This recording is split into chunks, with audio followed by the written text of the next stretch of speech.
श्रीमते शंकरार्याय धीमते अद्भुतशक्तये नमोऽस्त्वद्वैत वेदांत स्थापनोत्थापमूर्तये श्रीहरिं परमानन्दं सद्गुरुं प्रणतोऽस्मि श्रीहरिं परमानन्दम् उपदेष्टारमीश्वरं व्यापकं सर्वलोकानां कारणं तं नमाम्यहम्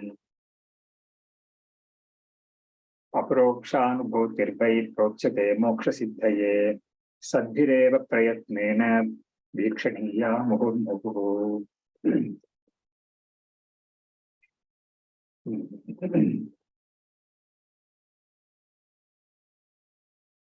So we have been seeing the 39th sloka. A little of the commentary is left. Lingam cha aneka sanyuktam chalam drishyam vikari cha abhyapakam asadrupam tatkatam syat pumanayam. So the distinction between the subtle body and the Atman is brought out here. Lingam cha aneka sanyuktam. The subtle body is made up of many components, and it is ever transforming, and it is ever moving. In the sense, it doesn't stay in the same way. For example, the prana is moving inside. The sense organs and the motor organs are also moving with reference to the objects of their contacts. They contact the objects outside, and the mind also is constantly having this or that thought. So this way it is chalam and drishya, and it is always an object. It is never the subject. Then abhyapakam asadrupam, and it is also limited. It is not vyapakam like Atman, and it is asadrupa. It is not such. It is not real like the Atman. Then when such is the case, how can the tatkatam syat puman ayam? How can this linga shariram or the sukshma shariram or the subtle body be the self, be the Atman? So here a little of the commentary is left out. I will continue from there.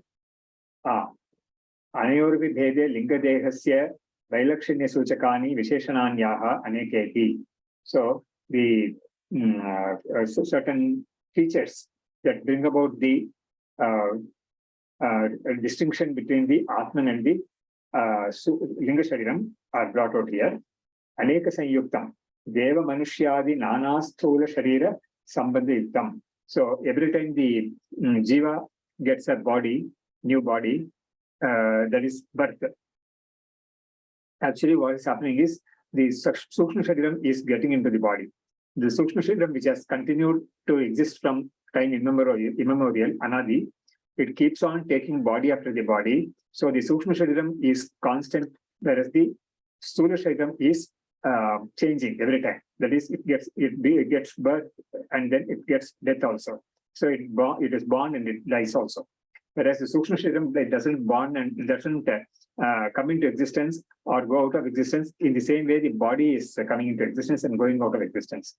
So the sukshma shariram is aneka sanyuktam deva manushyadi. So whenever the body, jiva takes a body, whether it's a deva shariram or a manusha shariram or a plant or a animal or any organism, so then what happens is the sukshma shariram gets attached to that body.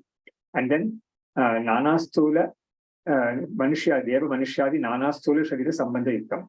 Yadva, another interpretation is shrotradi buddhyanta saptadashaka kalasa yuktam tatha chalam. That is, the other interpretation was for aneka sanyuktam, aneka sanyuktam. The other interpretation is it gets associated with the shrotradi buddhyanta saptadasha kalasa yuktam. That is, the sense organs and the motor organs, 5 sense organs, 5 motor organs. Then saptadashaka, that is 17 organs are there. The 5 pranas are there. The 5 motor organs, 5 sense organs, all put together 15, and buddhi and manas together 17. So the sukshma shariram is always connected with this. Tata chalam, chanchalam, manapradhanatvad, because the mind is the most significant part of the linga shariram or the sukshma shariram. It is always chalam, chanchalam. That way in Gita also, he says, Chanchalam hi Mana Krishna. In the 6th chapter, Arjuna says, the mind is so very difficult to control, and he gives the example of Vayoriva Sudushkaram. It is like trying to catch the air in your fist. It is so difficult like that. So Chanchalam. Then the other feature is Drishyam.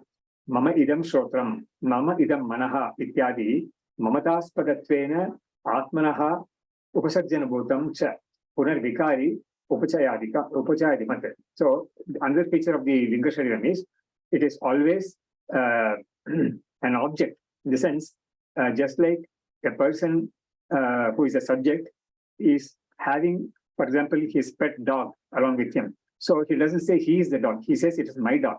So in the same way, he says it's my house. He doesn't say I am the house, it is my car. So in this way, always the Sukshma Shariram is coming as something owned by the Jiva. So Mama idam shrotram, it is this is my ear, this is my mind. So in the same, so all the entire Sukshma Shariram is always seen as something different from oneself, or belonging, and as actually belonging to oneself. So what belongs to him is not he really. So it's always the object, it's not the subject, it's never the subject. Mama idam shrotram, mama idam manaha ityadi, mamata aspadattvena atmanaha upasarjanabhutam. It is always secondary to the Atman. It is never primary, it is second. The primary is the Atman only, whereas the secondary to the Atman, that is, it is Gauna. In the Vishishtadvaita philosophy, they have one nice pair of words, Shesha and Sheshi. So Shesha is everything that is the world, the whole world, the Jivas, everything is Shesha. And Sheshi is Bhagavan. So Bhagavan is the one for whose sake these things exist. So Bhagavan is the owner, whereas these are all owned by him. Just like a person is an estate owner and the estate is owned by him. So here, Upasarjana means exactly that. So it is something which is secondary to oneself. Then Vikari, another feature brought out in the sloka is Vikari, that is Upasayadimat. It increases and decreases. It increases, grows, and it is in turmoil and all that, and it decreases. So this is another feature of the Sukshma Shariram. All these things are not at all there in the Atman. So how can these things, how can this Sukshma Shariram ever claim to be the Atman? That is a question. Then Abhyapakam is another feature. Parichinna, Parichinnam. Parichinnam means it is limited. It is not Vyapakam like the Atman. There is Parichinnam, it is Desha Parichinnam, Kala Parichinnam, and Vastu Parichinnam also. Then Asadrupam. In the sense, it is not real. That is Atma Jnanaika Bhadyam cha. So Asad is, it is unreal. So how do you say it is unreal? Because the Shastra says that the Sukshma Shariram will be rendered negated or unreal, just like a superimposed snake is realized to be unreal when the underlying rope is realized. So the truth of the rope is realized, it brings about the negation or the sublation. There's a word used for badha. That's another word used in Sanskrit, badha. Badha means, here also he says badhyam. So the Brahmajnanam brings about the badha or the sublation or the negation of the Sukshma Shariram. So that's what it says here. So Parichinnam Asadrupam. So Sat is always Brahman, Asat is always the non-Brahman or non-Atman is always Asat. Then Akaridam Akutam. So what is being intended by this shloka is, he summarizes, Yadyapi Linga Sharira Adhyasena Atmanaha Kartartva Bhoktartvadi Bhavaha Tatha Api Atmanaha Swataha Tad Abhavat Ajnana Adhyasa Nivrittau Akartartva Abhoktartvadi Bhava Siddhihi iti Vedantinam Na Kinchida Apasiddhanto Anyavatiti Mangalam. So he is summarizing this whole discussion. Even though the Linga Shariram is superimposed, and therefore it is Anatman, and therefore it brings about the characteristics of the Anatman into the Atman, that is Kartartva, Bhoktartva, Samsaritvam and all that, General Maranatvam and all that. these bhavaha, tatapi atmanaha swadaha tadabhavat. The Atman doesn't have, by itself, the Atman doesn't have kartatva, bhoktatva, samsaritva, or being born and dying and all that is not at all there for the Atman. Swadaha tadabhavat, ajnana adhyasa nivirtau. So when the ajnana adhyasa is gone, so he is using both these words, ajnana and adhyasa. Ajnana is the mula avidya, that is the enveloping part, and the adhyasa is the projection part. So the vikshepa shakti is adhyasa, and the avarana shakti is the ajnana, that is mula avidya or ajnana. So first the ajnana is takes place, and as a result of ajnana only the adhyasa happens, that is the vikshepa. So first there has to be a concealment or the avarana, followed by vikshepa. So ajnana adhyasa nivartau, when this happens, when the ajnana, mula ajnana goes, the adhyasa also goes, in the sense it is known to be unreal. When the knowledge of the Atman arises, adhyasa nivartau, akartartva abhoktartvadi bhava siddhihi. So akarta and abhokta, the person will come to realize that he is always akarta and abhokta, which Bhagavad Pada has articulated in the Brahma Sutra Bhashya. Purva siddha kartartva bhoktartva viparitam hi trishvapi kaleshu akartartva abhoktartva swarupam brahma ahamasmi na ita purvam karta bhokta va ahamasam na idanim napi bhavishyat kale iti brahmavid avagachyati. So the brahmavid's the actual realization of the brahmavid of the once upon a time jiva is now articulated by Bhagavad Pada. So formerly, that is when I was not enlightened, I had a notion that I am a doer, I am an enjoyer, I am karta bhokta. Now, after enlightenment, I have come to realize that even when I was not enlightened, I was never a karta bhokta. I was always the akarta abhokta Brahman alone. And even now, I am that Brahman alone. And in future also, I will never be karta bhokta, I will never be Brahman. So this is the way Bhagavad Pada has articulated that. So here also the Swami Vidyaranya says the same thing here. He says all this because he raised a question at the beginning of this commentary. Nanu evam sati vedantinam apasiddhantaha syat. So in the previous sloka, 38th sloka, it was shown that the other systems, that is non-Vedantic systems, hold how they hold the Atman to be. So for them, the Atman is karta bhokta. So some of the schools hold that way. So that is denied in Vedanta. But then now when the Sukshma Shrira was taken up, the Acharya said that Sukshma Shrira is endowed with karta bhokta, kartatvam, bhoktatvam and all that. So the question arose, when you also say that the jiva has got kartatva, bhoktatva, they also say the same thing. How do you are different from them? So how are you different from them? For that, the Acharya says, this question comes exactly to show that it is the jiva is different. The Atman is, the nature of the Atman of the Vedantin is quite different from the nature of the Atman of the non-Vedantins. So that's what he sums up here. Vedantinam na kinchid apasiddhantaha. So we never say that the Atman is karta bhokta, like they say.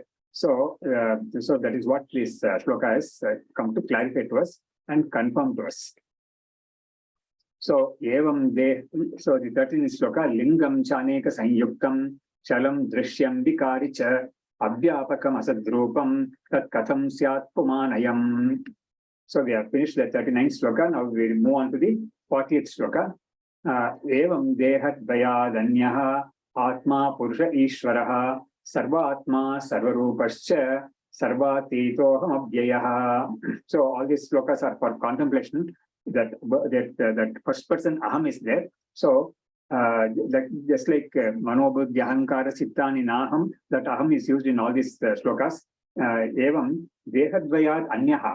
I am distinct from the two bodies, that is the subtle body and the gross body, Sthula Shariram and the Sukshma Shariram. Atma Purushaha Ishvaraha. So this Atma is distinct from those two bodies, and this Atma is actually Purusha. Purusha means it's not male, it is only Purnaha.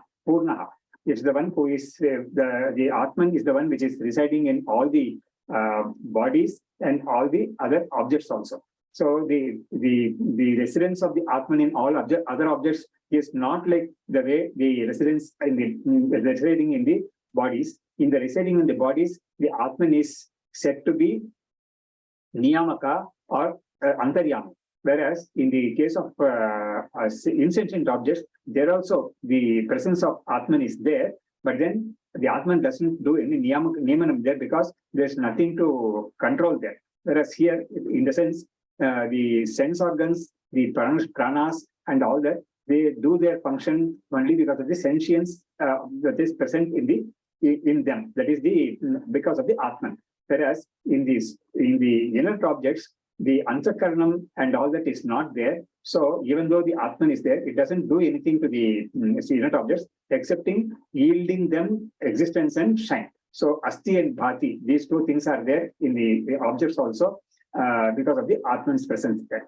So here the shloka says, evam dehadayat anyaha atma purushaha ishvaraha. So it is the Lord. Sarvatma sarvarupascha. So Ishvaraha is there also. This is also mentioned here.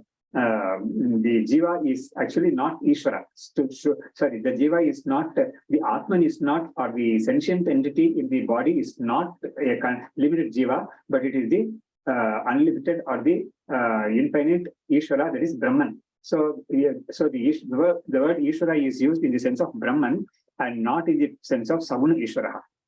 Sarvatma Sarvarupascha, Sarvatma. So it is the Atman of everything. This Atman is the Atman of not just the body, it is the Atman of everything, just like the clay is the Atman of all clay products. Gold is the Atman of all gold products. The same way, Atman, Brahman is the Atman, or the sentience or consciousness is the Atman of the entire creation. Sarvarupascha. And this is the one which is taking on all the forms. So due to upadhis. So the Atman alone is taking the forms of the entire creation, the forms available in the entire creation. So Sarvarupaha, Sarvatitaha. Even though it is the Sarvatma and Sarvarupa, it is Sarvatitaha. That is, it is transcendent. It is immanent in all objects of in everything in the creation, and at the same time it is transcendent also. Sarvatitaha aham abhyayaha. I am undecaying. This Atman is Sarvatma, Sarvatitaha, Sarvarupaha, Purushaha, Ishvaraha. In the commentary, the Acharya explains, Idani Purvoktam Artham Upasamharati. So now what has been stated before is being in a way concluded. Evam Purvokta Prakarena Dehadvayat Stula Sukshma Lakshanat Anyaha Bhinnaha Atma. So in the way it has been presented in the foregoing, the Stula Sharira was discussed, the Sukshma Sharira was discussed, and the attributes of the Stula Sharira and the Sukshma Sharira, the characteristics and how they are distinct from the Atman, all that was discussed, and now it is being concluded that this Atman is distinct from the two bodies, that is the subtle body and the gross body. Ko asau itadaha. Then who is this person? Who is this Atman? Purushaha iti. Puri shete iti Purushaha Shariradhishta. So for the word Purusha, different etymological meanings are given. Puri Shainat Purushaha. Purnatvat Purushaha.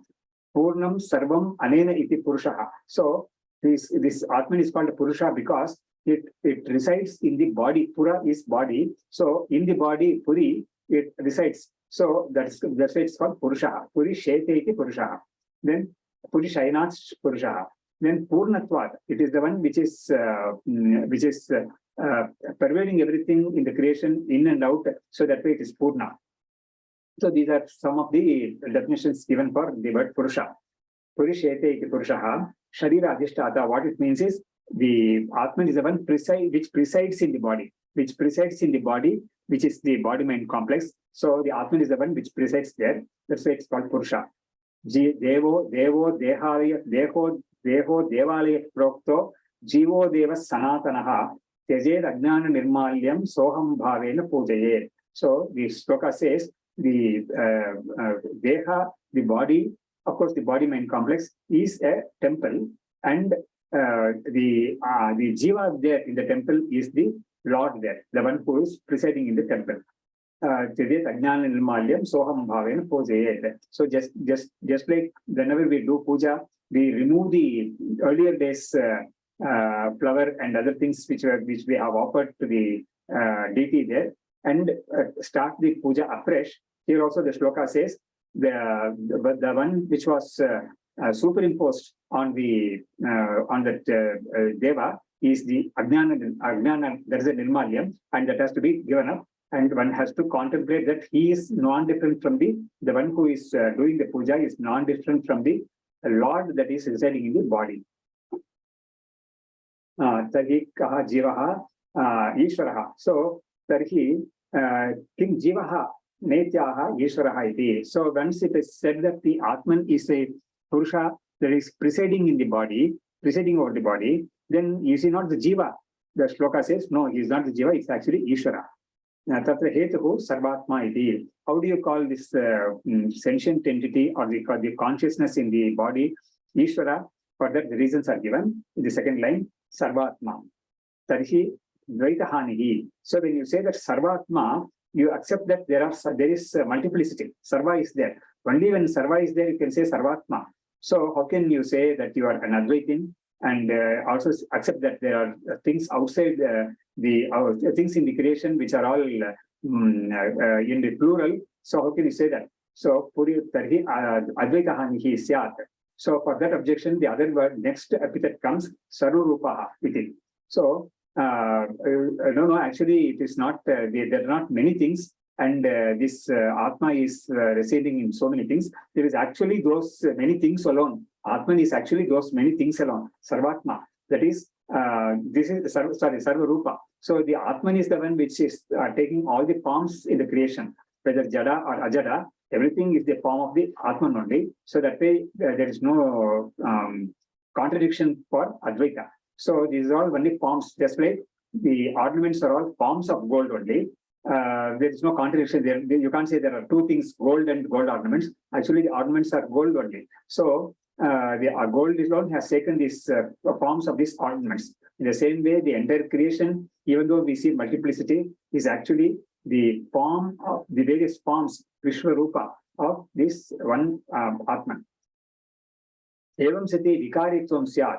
Okay, when you say that these are all forms of the Atman only, we see the forms changing always. So the Atman has to keep changing. So vikaritvam, that is the transformation, the defect of transformation will be there for the Atman.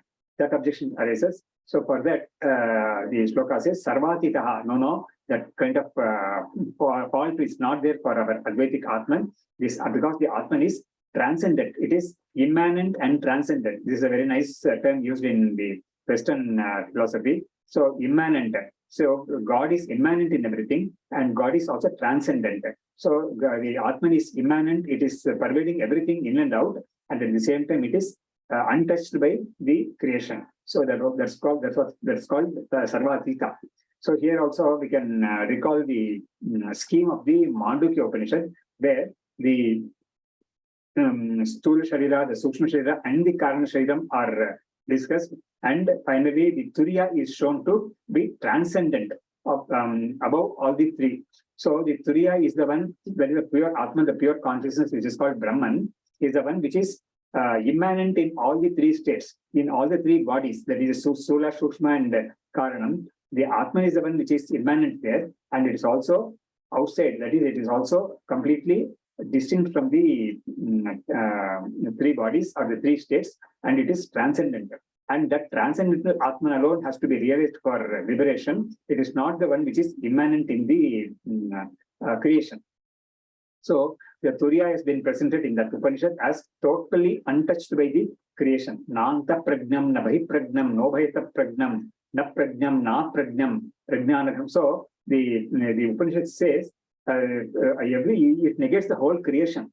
So it is not the waking state, it is not the dream state, it is not the sleep and all that. So, and it ultimately presents the Turiya as Adrishtam, Avyavaharyam, Agrahyam, Alakshanam, Achintyam, Avyapadeshyam, ekatma pratyasaram shantam shivam prapanchopashamam shantam shivam advaitam chaturtham manyante sa atma sa vignayaha. So it separates the turiya from the total, from the entire creation, and presents it as a standalone entity.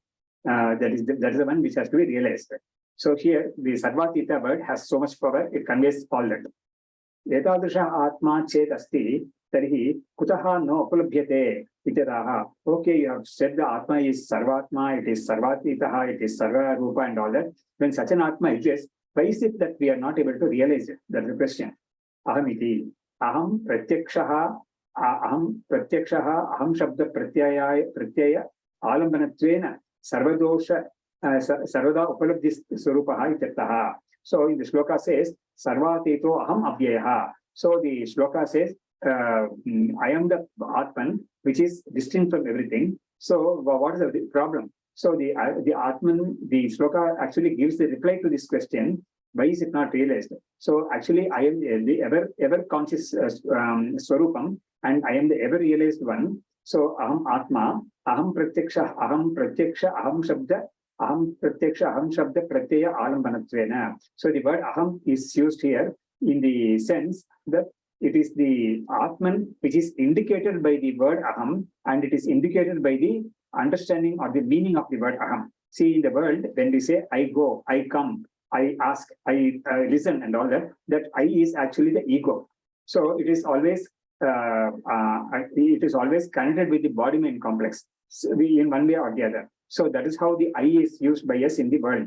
But then that I is the one which indicates the Atman which is inside the body. That is the Atman which is separate from everything. That's why when we use I, we use the I only to separate from you and he or she or that or it. So the I is the one which is used to separate oneself from everything else. So the Atman is also actually the one which is there to which separates itself from the entire Anatma. So this I which we use is the indicator to the Atma. That's what is mentioned by the term aham pratyaksha, aham shabda, aham pratyaya alambanattvena. So the aham shabda and the aham pratyaya have got their alambanam in the Atma.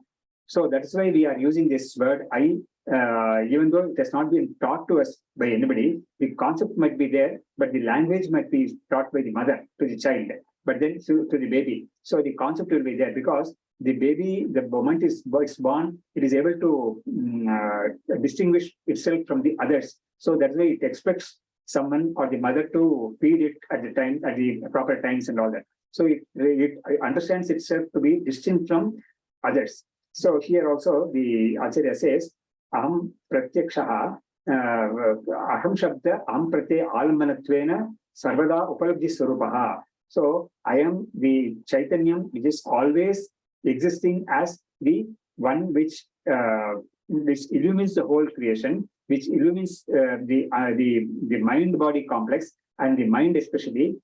So that way I am the Swaprakasha Chaitanya Atma. So Sarvada Upalabdhi Swarupaha. Upalabdhi is the one which is the Jnana Swarupam always. So Upalabdhi is actually Jnana Swarupa. The question asked was, how is it not realized? So it is always realized really. So this is the one which can never be given up at all. We are always the Atman which is experienced by us as the self. Sarvada Upalabdhi Swarupaha ityartha. Tarhi ahankaraha syat. Okay, in that case, even the ahankara is there always. So how is it different from this? How is the Atman different from the ahankara? So for that it says, abhyayaha apakṣayādi vikāra shunyaha ahankara sakshi iti bhavaha. So no, this Atman is not the ahankara, because the Atman is something which rises and settles. The Atman, the ahankara, the ego, aham, rises when the person comes out of deep sleep, and it continues in the dream state also, but it is completely subsided in the deep sleep state. Whereas the Atman or the Sakshi is never, there is no rising and no fall or no set for the Atman. So the distinction is there between the Ahankara and the Atman. So that is indicated by the word Abhyayaha. So Apakṣayādi Vikāra Shunyaha. Apakṣayādi is Jayate, Asti, Vardate, Viparinamate, apakshiyate, nashyati. That is the Shadbhava Vikara, the six-fold transformation that things in the creation undergo, whereas the Atman is free from these transformations. That's why it's called Avyaya. So actually, Vyaya means something which depletes, something which comes to an end. Like a person's bank balance, when he keeps spending, it depletes. So in the same way, the Atman, but then the Atman will never deplete like that. So that's why it's called Avyaya. So Vyaya means expenditure or spending. Ahankara Sakshi, whereas actually the Atman is the Sakshi of the Ahankara.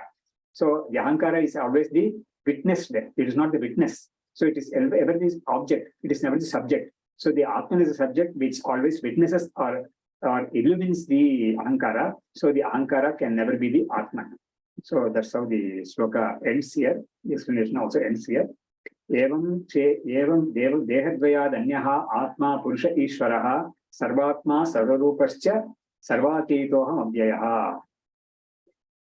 Shri Harim Paramanandam Upadeshtaram Ishwaram Vyapakam Sarvalokanam Karanam Tam Namamyaham Aparokṣānubhūti Prochate Moksha Siddhaye Sadbhireva Prayatnena Vikshaniya Muhurmuhu. Shastram Sharira Mimamsa Devastu Parameshwaraha Acharya Shankaracharya Santane Janmajanmani Vidyagane Sampannam Vitaragam Vivekinam Vande Vedanta Tattvagnam Vidushekara Bharati. Om Tat Sat.